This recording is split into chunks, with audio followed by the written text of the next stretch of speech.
Olá, nono ano, tudo bem? Aqui quem fala é o professor Renê, professor de Geografia de vocês. E hoje a aula é uma aula mais diferente, uma aula mais diferenciada, na verdade.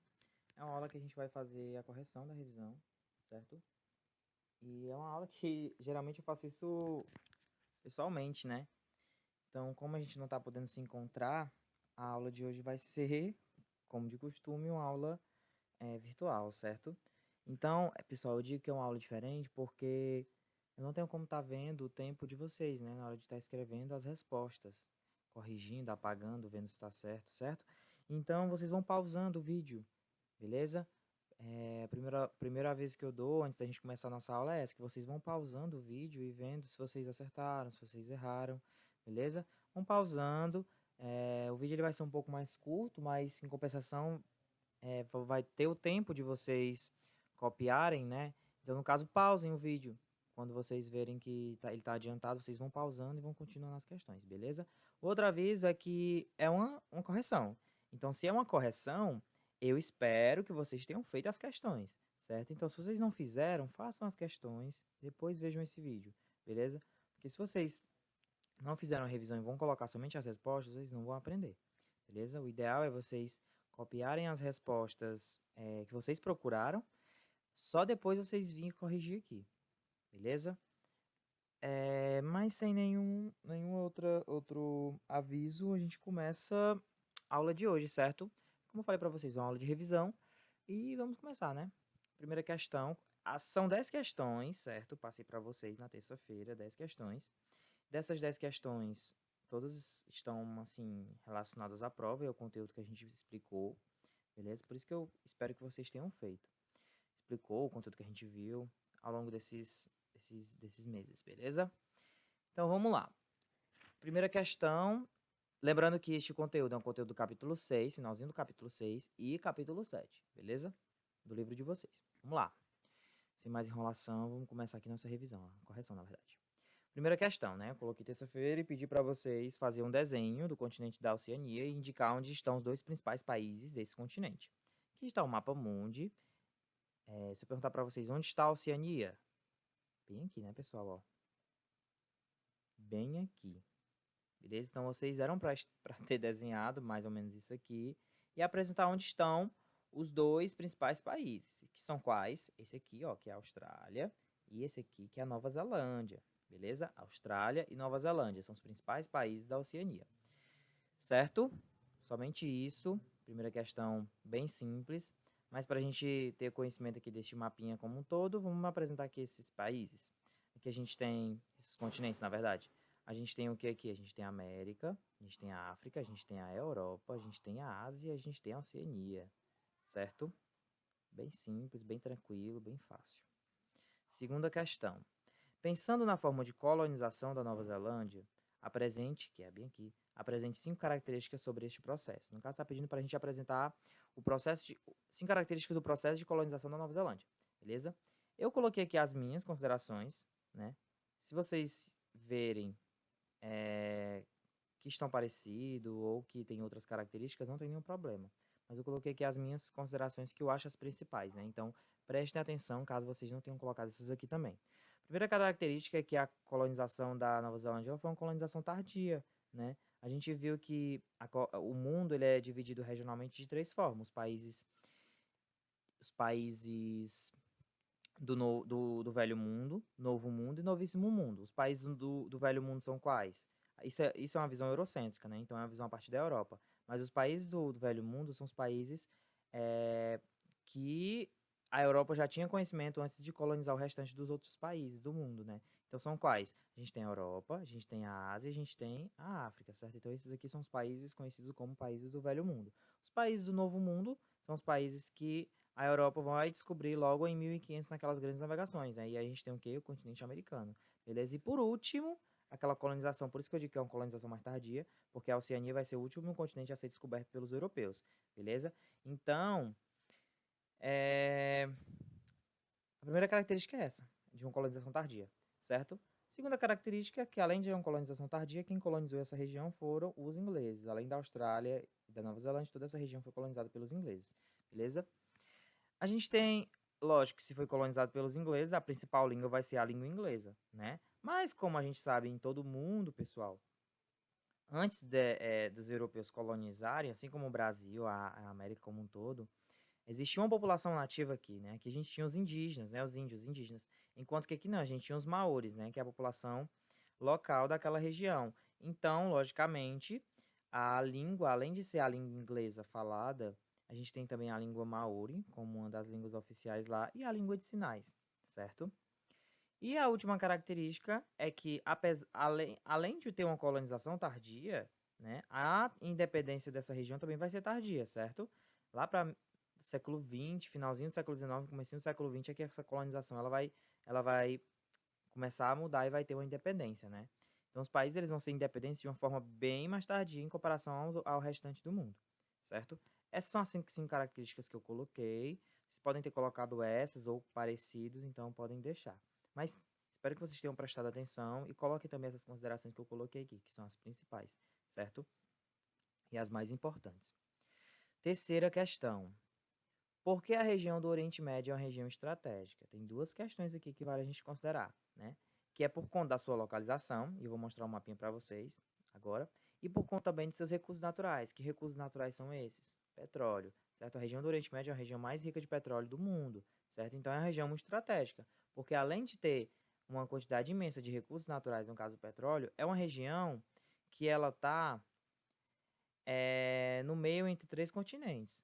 Ela está na Ásia, então ela faz fronteira com a Ásia, né, aqui, mas também faz fronteira com a Europa e com a África. Então ela está no meio de três continentes, certo? Então, além de ser uma região estratégica por conta dos recursos naturais, no caso o petróleo, é uma região estratégica também por conta da sua localização, já que é uma região que faz parte de três continentes, beleza? Então ela é sim uma região estratégica, é uma região onde o mundo todo, principalmente as grandes potências, está de olho aqui, beleza? Por conta que faz fronteira com três continentes, né?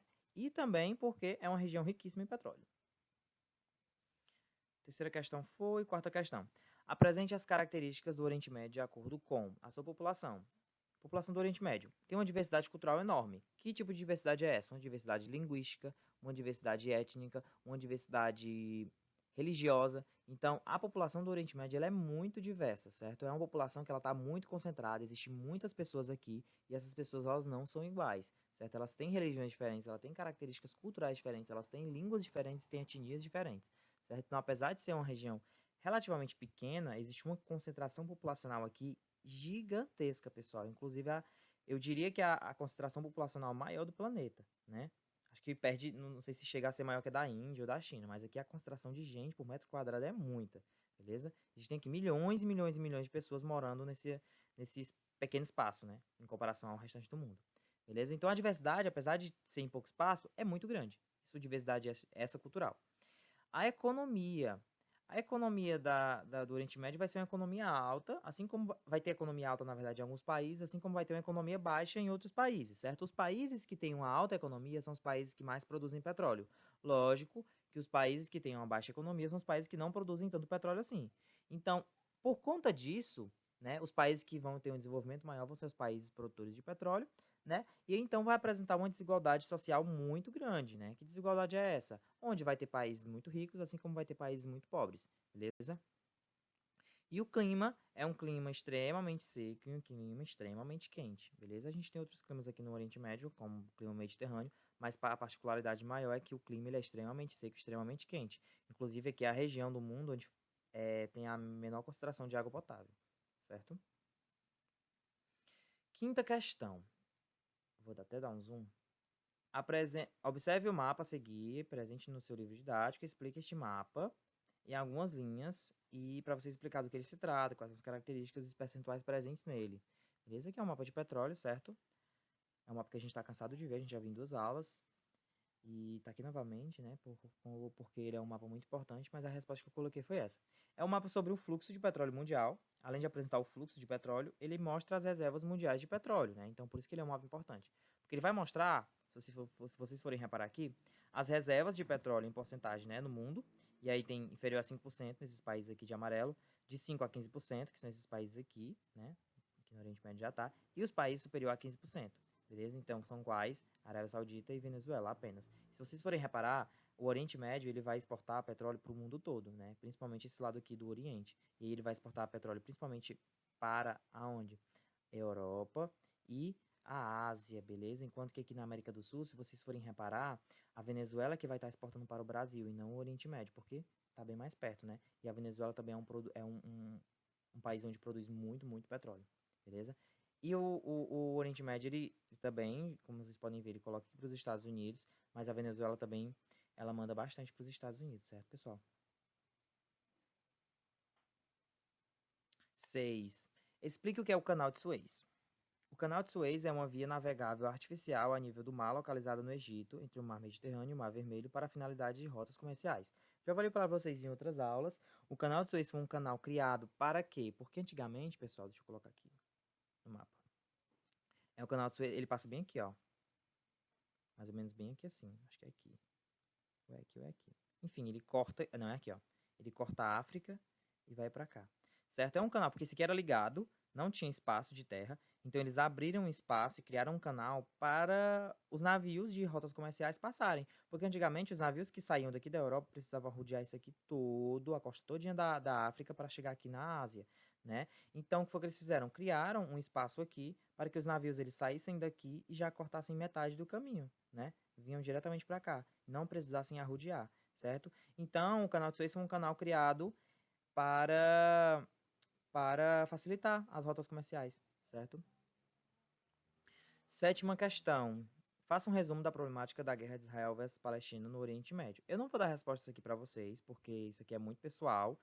Na verdade, o conteúdo dele não é pessoal, mas assim, a forma como vocês vão fazer um resumo ele é pessoal. Mas eu coloquei algumas características para vocês que eu espero que vocês tenham colocado no resumo de vocês, né? Primeira característica é o quê? Segunda Guerra Mundial. Esse problema ele vai se iniciar quando? A partir da Segunda Guerra Mundial, com o fim da Segunda Guerra Mundial, na verdade. A gente sabe que a maior problemática da Guerra Mundial, além do, enfim, do mundo ele tá todo destruído, a Europa toda destruída, foi que por conta do Holocausto, né, morreu assim milhões e milhões e milhões de pessoas por conta de um preconceito, né? Aquela da raça ariana lá com os judeus, os negros e os gays, latinos, enfim, pessoas que não eram consideradas de raça pura. Por conta disso, a principal etnia a sofrer foram os judeus, né?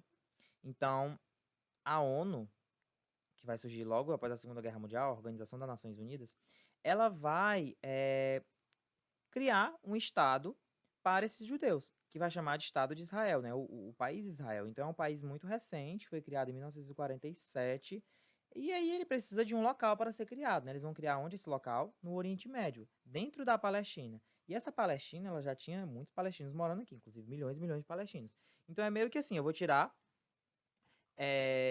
assim, metade dessa população, vou colocar eles para um lado e vou pegar esse território e jogar uma outra população aqui com uma outra cultura, com uma outra religião e com uma outra língua, bem diferente. O que vai acontecer, pessoal? Vai acontecer diversos conflitos, né? E esses conflitos, eles estão apoiados, inclusive, pelos Estados Unidos. Não apoiados, mas assim, por exemplo, Israel, ele apoia, os Estados Unidos, ele apoia bastante Israel, né? Porque, primeiro, foram os Estados Unidos, né, que é o país que mais predomina aqui na ONU, que criou esse Estado. Então, logicamente, os Estados Unidos ele está muito de olho no petróleo que lá se tem. Então, é, ele vai apoiar Israel o tempo todo, né, inclusive até hoje. Dando o quê? Dando armamento, enfim, com atividades bélicas, certo?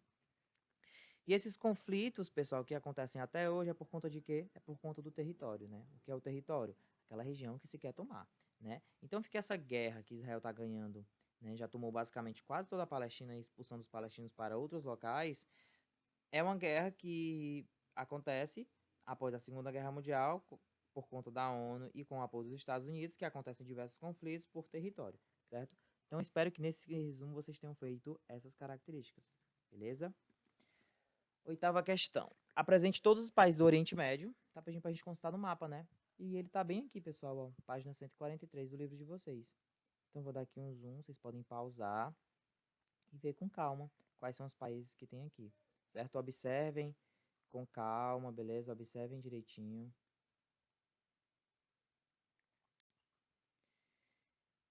Nona questão. O que significa o Novo Oriente Médio? O Novo Oriente Médio são os países mais ricos e desenvolvidos do Oriente Médio, né? São os países que têm um centro de tecnologia e estudos, pautados em uma melhora do desenvolvimento da região. Então, quando se fala em Novo Oriente Médio, é aquele Oriente Médio onde não é aquele Oriente Médio quando a gente pensa em guerra, aquele Oriente Médio que a gente pensa em desastre, mas aquele Oriente Médio quando a gente pensa em tecnologia, certo? E aí essa tecnologia ela vai estar vindo da onde? Dos principais países que mais produzem petróleo, beleza? Que são os países mais ricos do Oriente Médio. 10ª questão, está pedindo para a gente apresentar 3 características do Oriente Médio. E aí vou apresentar as 3 características que eu acho as mais importantes. E aí, se vocês tiverem colocado outras características, não tem problema. Mas que são quais? Que tem uma diversidade cultural muito grande, como eu falei na primeira questão, né? Uma diversidade cultural que eu digo é uma diversidade de população muito grande, de etnia muito grande, de língua muito grande, de religião muito grande. Então, a diversidade cultural no Oriente Médio ela é imensa, né? Além de ter também uma alta infinidade de recursos naturais, principalmente o petróleo, certo? E apesar de ter essa riqueza aqui muito grande, infelizmente acontecem diversas guerras nessa região, certo? Então essas são as 3 características principais que se tem no Oriente Médio, beleza? E é isso, pessoal. Essa é a revisão, tá bem simples. Espero que vocês tenham acertado a grande maioria das questões, beleza, pessoal? Estudem para a prova, certo? Estudem para a prova, leiam o livro novamente, as questões, vejam as questões aqui, vejam a revisão que dá para vocês tirarem nota boa, certo, pessoal? Qualquer dúvida é só me procurar, vocês sabem onde me encontrar, beleza? Até a próxima semana e a aula de hoje é isso. Valeu!